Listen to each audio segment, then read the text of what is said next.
Hello everyone. सो ये IIT advance 2022 के paper 2 का सवाल है। Let's read the question first.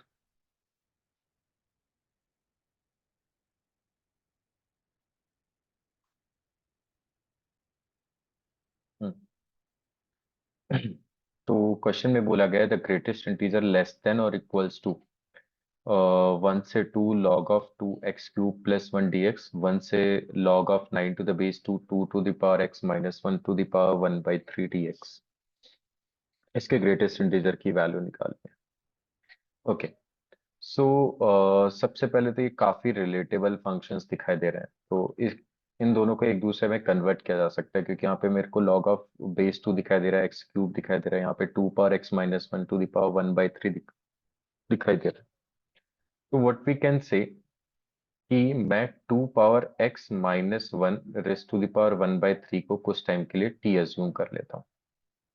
तो अगर मैं यहाँ से इसको डिफरेंशिएट करूं, या फिर बोल दें कि 2 power x - 1 जो है वो t³ हो गया, and 2 power x will comes out to be t³ + 1। तो यहाँ से अगर मेरे को x लिखना है तो दोनों तरफ log लेना पड़ेगा, या फिर पहले ही इसको डिफरेंशिएट कर लेते हैं ताकि dx निकाल पाए अपन को, फिर dx को भी कन्वर्ट करना पड़ेगा dt में। तो अगर मैं इसको डिफरेंशिएट करूँ तो we can write 2 to the power x, a power x का differentiation a power x ln a dx is equals to t³ का डिफरेंशिएशन हो गया 3t² dt।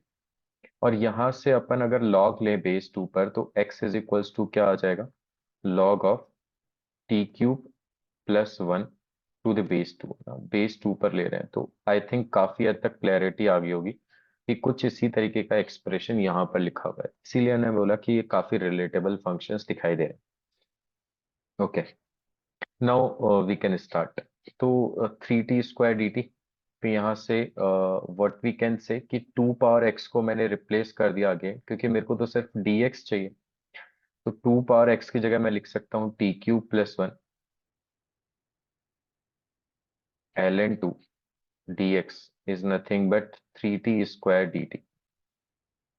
तो यहाँ से dx can be written as 3t² upon t³ + 1 ln 2 dt। Finally ये expression अपने पास में बन के निकल जाएगा। Okay, now we can replace it, है ना। तो अगर मैं इसको रिप्लेस करता हूँ तो लेट्स से मैं इसको I1 बोल देता हूँ, इसको मैं I2 बोल देता हूँ। तो I1 को अभी अपन एज इट इज रखते हैं, अपन सिर्फ और सिर्फ सिंप्लीफाई कर रहे हैं I2 को। तो कोशिश कर रहा हूँ मैं इसको I1 में कन्वर्ट कर पाऊँ। अच्छा, जैसा मैं I2 को I1 में कन्वर्ट करने की कोशिश कर रहा हूँ, तो कोई अगर ये कहे कि सर मैं I1 को I2 में कन्वर्ट करना चाहता हूँ, वो भी हो सकता है क्या? तो वो भी सही है, कोई दिक्कत वाली बात उसमें नहीं है। तो 2 power x - 1 raise to the power 1/3 तो अपने पास में t है, dx की जगह रख दिया मैंने 3t² upon t³ + 1 ln 2 dt, है ना। ये हो जाएगा।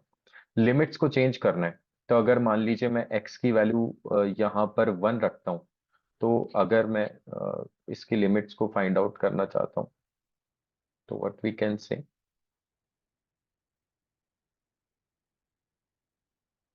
इस टाइम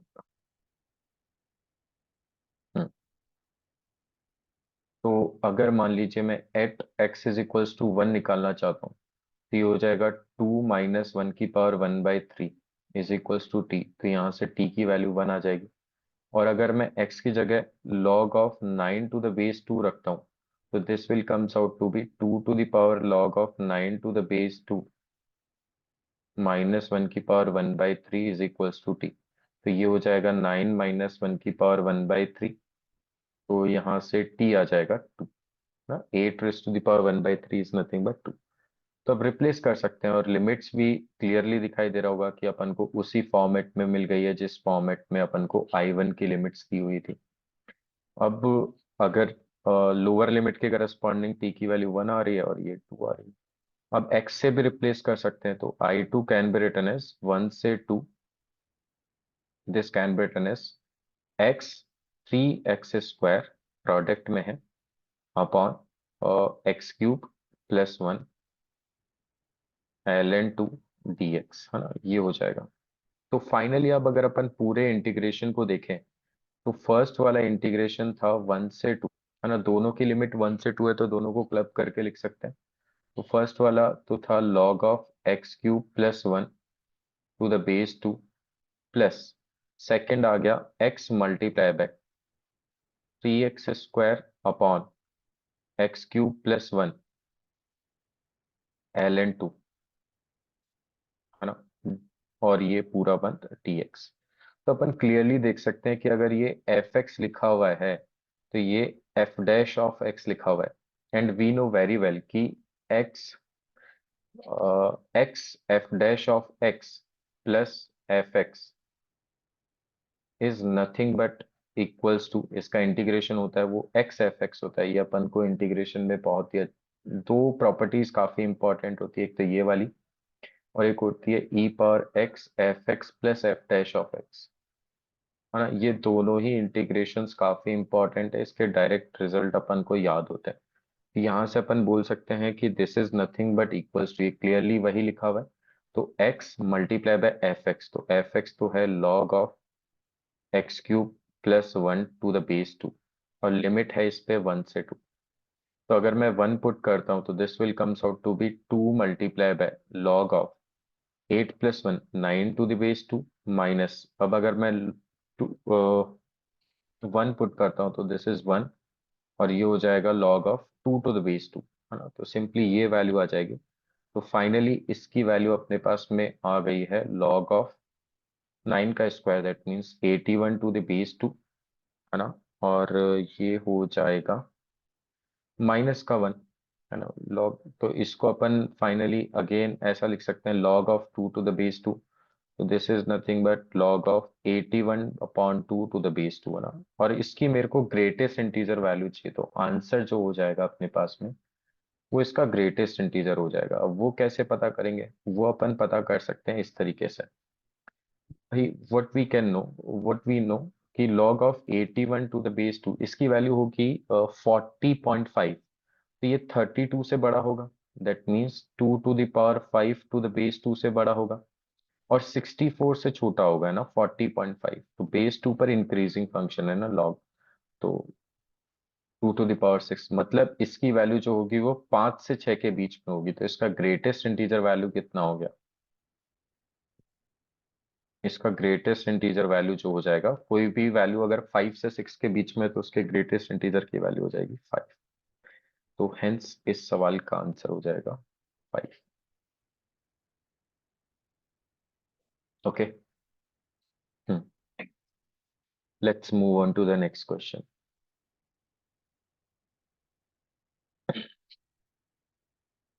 यस, तो ये सवाल IIT एडवांस 2021 के पेपर 2 का सवाल है। Let's read the question first. Question में बोला गया है कि f-π/2, π/2 से r में है, कंटिन्यूअस फंक्शन है, f ऑफ 0 की वैल्यू 1 है, इंटीग्रेशन 0 से π/3 f ऑफ t dt की वैल्यू 0 है, then which statements is are true. The equation has at least one solution. The equation has at least one solution 0 से π/3 में। अच्छा, अच्छा, सबसे पहले अपन इस लिमिट सी और डी ऑप्शन को सिंप्लीफाई कर लेते हैं, बाकी फिर बाद में बात करेंगे। तो 0 से π/3 f(x) dx जो है वो 0 है। तो अगर मैं यहाँ पर सी ऑप्शन की बात करूँ तो सी ऑप्शन में अगर मैं x की वैल्यू को 0 पुट करता हूँ तो ऊपर भी 0 बन रहा है, नीचे भी 0 बन रहा है, दैट मीन्स ये 0/0 फॉर्मेट में है। और 0/0 फॉर्मेट में तो एल ऑपिटल लगा सकते हैं।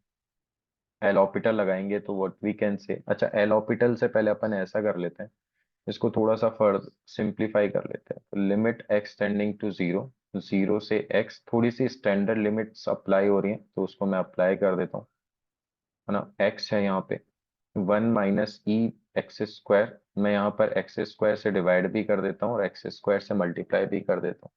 And we know very well कि लिमिट एक्सटेंडिंग टू 0 पर इसकी वैल्यू 1 होती है, तो यहाँ पर इसका नेगेटिव का टर्म बन रहा है, तो इसकी वैल्यू -1 हो जाएगी। एक x से एक x कैंसिल हो जाएगा, तो this will comes out to be limit extending to 0, एक नेगेटिव साइन आ गया, 0 से x f of t dt upon नीचे आ जाएगा x, है ना, एक नेगेटिव साइन आ गया है। अब अगर मैं x की वैल्यू को 0 पुट करता हूँ तो 0 से 0 F of T D T, तो ये तो 0 ही हो गया, अपॉन में 0, तो अगेन ये 0/0 बन गया, तो अगेन एल ऑपिटल लगा सकते हैं। अब एल ऑपिटल लगा सकते हैं, सॉरी। तो नेगेटिव लिमिट एक्सटेंडिंग टू 0, ऊपर वाले का डिफरेंशिएशन हो गया एफ एक्स और नीचे वाले का 1, तो ये this is nothing but minus F of 0, और एफ ऑफ 0 की जो वैल्यू है वो 1 दी हुई है, तो this is nothing but -1। Hence option C is correct option. D की बात करें तो अगेन 0 पुट करेंगे तो ये 0, नीचे भी 0, तो ये 0/0 फॉर्मेट है। तो डी ऑप्शन में भी सबसे पहले अपन स्टैंडर्ड लिमिट्स को अप्लाई कर लेते हैं, है ना। तो ये हो गया limit x tending to 0 sine x, और नीचे जो एक्स स्क्वायर लिखा हुआ है उससे एक एक्स मैंने उठा के दे दिया साइन एक्स को, है ना। 0 से x F of T D T, और नीचे से एक एक्स निकल गया तो बच गया सिर्फ एक्स। तो इसकी वैल्यू तो 1 हो गई। अब यहाँ पर अगेन 0/0 फॉर्मेट बन रहा है, तो 0/0 फॉर्मेट बन रहा है तो एल ऑपिटल लगा दिया। एल ऑपिटल लगाएंगे तो लिमिट एक्सटेंडिंग टू 0, ऊपर तो बच गया एफ एक्स, नीचे बच गया 1, तो नीचे आ गया एफ ऑफ 0, तो इसकी वैल्यू तो सिर्फ 1 होगी। जबकि ऑप्शन में अपन को -1 दिया हुआ है, तो ऑप्शन डी इनकरेक्ट हो गया। तो लिमिट थोड़ा सा आसान वाला पार्ट था, तो मैंने इसको पहले निपटा दिया है। अब बात कर लेते हैं, the equation f x minus three cos three x is equals to 0 has at least one solution. तो इस टाइप के सवालों को करने का तरीका भी ये है। देखो, एक तो तरीका है कि एटलीस्ट वन सॉल्यूशन के लिए अपन इंटरमीडिएट थ्योरम का माइंड में सोच सकते हैं।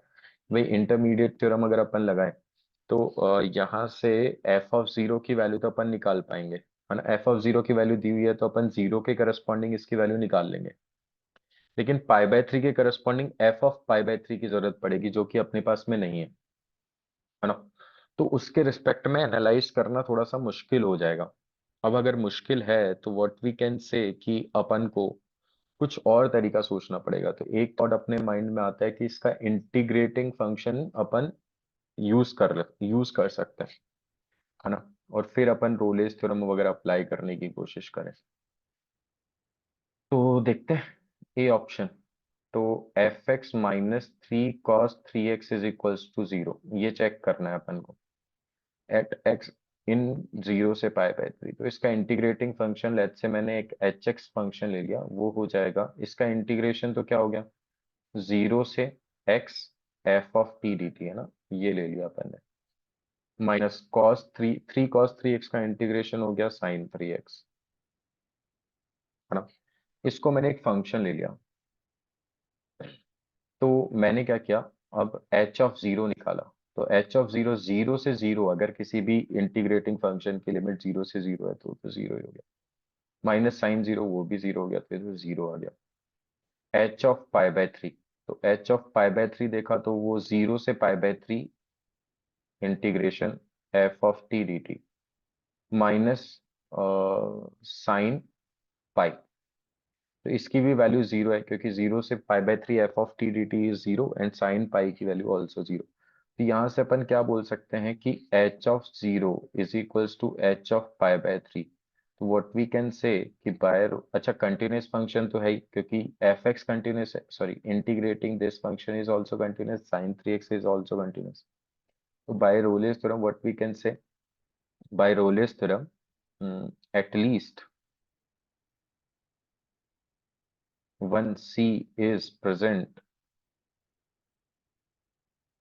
in 0 से पाई/3 for which h dash of x is equals to 0, h dash of c is equals to where 0, है ना, where c lie between 0 से पाई/3। और h dash क्या होगा, यही तो होगा, क्योंकि hx का इसी का इंटीग्रेशन hx था, तो इसका differentiation that means h dash of x ये हो जाएगा। तो इसका मतलब ऑप्शन ए तो करेक्ट है, कम से कम एक सोल्यूशन अपन को इसका मिलने वाला है। फिर ऑप्शन बी की बात कर लेते हैं, तो इसमें इसका इंटीग्रेटिंग फंक्शन यूज कर लेते हैं। ऑप्शन बी को अगर देखें, साइड में ले लेता हूँ, यहाँ ले लेता हूँ।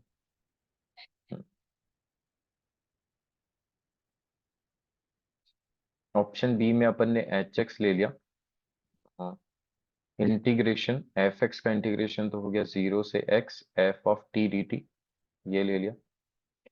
फिर था -3 sin 3x, तो ये हो जाएगा प्लस का cos 3x, है ना। और -6/π, तो इधर आएगा तो प्लस का 6/π, तो ये प्लस का 6x/π ले लिया, ये ले लिया। अब जरा एच ऑफ जीरो निकालते हैं, तो एच ऑफ जीरो ये तो जीरो हो गया, प्लस कॉस जीरो, है ना, प्लस जीरो, तो कॉस जीरो की वैल्यू तो 1 होती है। फिर एच ऑफ π/3 देखा, तो एच ऑफ π/3 देखेंगे तो जीरो से और π/3 में तो अगेन इंटीग्रेशन की वैल्यू जीरो है। फिर जीरो से π/3 में इसकी वैल्यू कितनी है, तो जीरो, सॉरी π/3 पर तो cos पाई हो गया।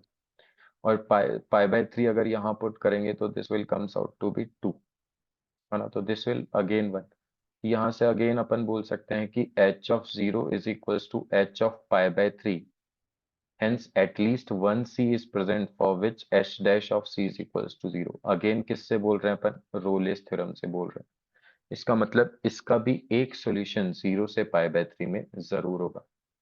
इसका मतलब क्या हो गया कि B option is also correct. तो इस सवाल का आंसर हो जाएगा ए बी सी, तीनों option correct. Okay, let's move on to the next question.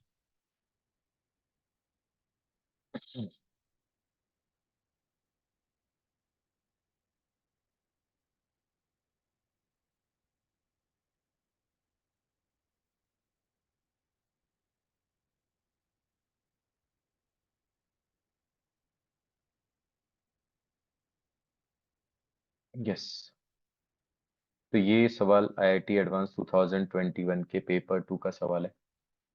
Let's read the question first.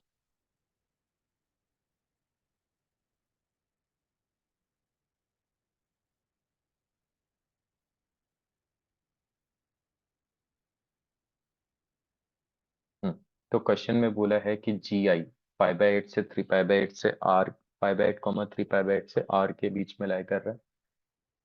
I1 2 F π/8 3π/8 से आर में लाई कर रहा है। अच्छा, G1 x, आई की वैल्यू 1 2 मतलब एक G1 होगा एक G2 होगा, तो G1 ये रहा और G2 ये रहा। F X sine square X है for all X belongs to π/8 से 3π/8, तो अपन को इसकी वैल्यू चाहिए। तो 11th क्वेश्चन में S1 की रिक्वायरमेंट है, तो S1 निकाल लेते हैं सबसे पहले। तो S1 क्या हो जाएगा, इंटीग्रेशन π/8 से 3π/8, राइट। एफ एक्स क्या है, sign square x, multiply by यहाँ पर G1 x आएगा, क्योंकि आई की वैल्यू 1 ले रहे हैं अपन, S1 निकाल रहे हैं तो आई की वैल्यू को 1 सब्स्टिट्यूट कर रहे हैं। दैट मीन्स G1 को यूज करना पड़ेगा, और G1 क्या है अपने पास में 1। ये तो काफी आसान सा सवाल हो गया, है ना। तो यहाँ पर अपन बोल सकते हैं कि इसका इंटीग्रेशन निकालना है। तो अगर अपन यहाँ देखें कि साइन स्क्वायर एक्स π/8 से 3π/8 में, तो एक तो तरीका है कि इसको 1 माइनस कॉस 2x/2 करके इंटीग्रेट कर दो। दूसरा यहाँ पर अपन किंग्स प्रॉपर्टी लगा सकते हैं ना। किंग्स प्रॉपर्टी क्या करती है कि भाई A to B F X D X जो होता है, ये equals to A to B F of A plus B minus X D X के इक्वल होता है। तो यहाँ से x को मैं रिप्लेस कर रहा हूँ 3π/8 ए प्लस बी माइनस एक्स, तो ये हो जाएगा π/2 माइनस एक्स, है ना। तो simply S1 is nothing but equals to π/8 से लेकर के 3π/8, और साइन स्क्वायर एक्स की जगह आ जाएगा यहाँ पर cos square x D x. दोनों को ऐड कर दिया, फर्स्ट और सेकंड, इन दोनों को ऐड कर दिया, तो फर्स्ट प्लस सेकंड करेंगे तो व्हाट वी कैन से कि यहाँ से लेफ्ट साइड तो हो गई 2S1, यहाँ आ जाएगा π/8 से 3π/8, और ये हो जाएगा sign square X plus cos square x D x. तो इसकी वैल्यू तो नथिंग बट 1 हो गई, तो this is nothing but x π/8 से लेकर के 3π/8, तो इसकी वैल्यू आ जाएगी 3π/8 minus π/8, that means 2π/8 which means π/4।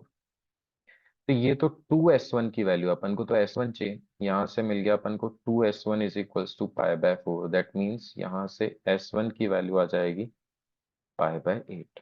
अब कैलकुलेट किया जा सकता है। 11th सवाल के अंदर इसमें पूछा है, इसकी वैल्यू निकालें तो 16s1 डिवाइड बाय पाई, तो 16s1 की वैल्यू है π/8 अपॉन पाई, तो इसकी वैल्यू 2 आ जाएगी। तो इस वाले सवाल का तो आंसर हो गया 2। नाउ S2 चाहिए, तो S2 के लिए अपन को क्या करना है, सिंपली अब की बार G2x यूज कर लेंगे। तो S2 जो है वो हो जाएगा π/8 से लेकर के 3π/8, है ना। यहाँ पर साइन स्क्वायर एक्स और यहाँ पर हो जाएगा mod of 4x minus pi dx। तो अगेन केपी प्रॉपर्टी यूज कर सकते हैं, तो केपी के हिसाब से x को रिप्लेस करना पड़ेगा π/2 माइनस एक्स से। तो S2 is again can be written as π/8 से लेकर के 3π/8, है ना। और ये हो जाएगा cos स्क्वायर एक्स, अच्छा 4x माइनस पाई, तो ये 4x कितना हो गया यहाँ से, 4x विल बी 4 से मल्टीप्लाई किया तो 2π माइनस 4x, तो 4x माइनस पाई, तो this is nothing but pi minus 4x dx। तो ये तो दोनों ही चीजें सेम है, 4x माइनस पाई का मॉड लिखो या फिर पाई माइनस 4x का मॉड लिखो, उससे कोई फर्क नहीं पड़ता है, दोनों चीजें सेम। इन दोनों को ऐड कर दिया तो लेफ्ट साइड में बन गया 2s2, यहाँ पर बना π/8 से लेकर के 3π/8 sine square X plus cos square X. ऐसा क्यों कर रहे हैं, क्योंकि अपन ने mod of 4x minus pi को कॉमन ले लिया, इसलिए वो ऐड हो गया। अच्छा मॉड 4x माइनस पाई क्यों कॉमन आ गया, यहाँ तो दोनों जगह डिफरेंट चीजें थी, इसी के बारे में मैंने अभी बताया कि यहाँ पे मॉड लगा हुआ है, तो चाहे 4x माइनस पाई लिखो या फिर पाई माइनस 4x लिखो, मॉड के अंदर एक ही बात, राइट। तो sine square plus cos square की वैल्यू जो है ये तो 1 हो जाएगी, है ना। Sine square plus cos square की वैल्यू 1 हो गई, तो finally 2s2 is nothing but integration π/8 से लेकर के 3π/8 मोड 4x माइनस पाई। अब चाहे तो इसको अपन ओपन करके सॉल्व कर सकते हैं ना, कि मॉड को ओपन करके फिर अलग अलग इंटरवल में π/4 पर ब्रेक हो जाएगा, है ना, तो उसको फिर दो इंटीग्रेशन के सम के फॉर्म में कन्वर्ट करके मॉड ओपन करके इंटीग्रेट कर सकते हैं। नहीं तो सीधा सीधा भाई इसका ग्राफ अपन को पता होता है ना। तो ग्राफ बना लिया, ग्राफ बनाया तो π/4 पर ब्रेक हो रहा है, तो ये ऐसा ग्राफ बन जाएगा, है ना। अब अपन को चाहिए सिर्फ π/8 से 3π/8, तो π/8 तो यहाँ कहीं हो गया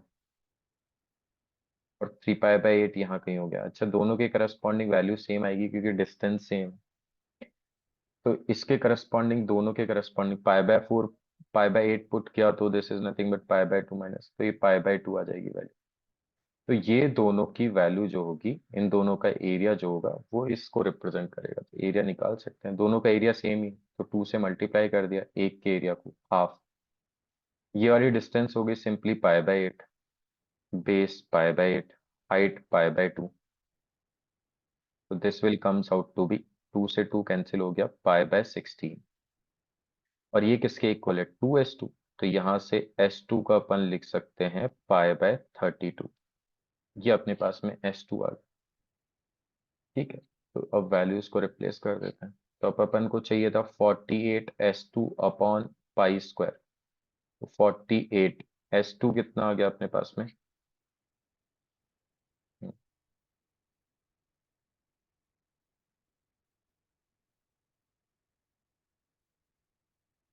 π/32 आ गया।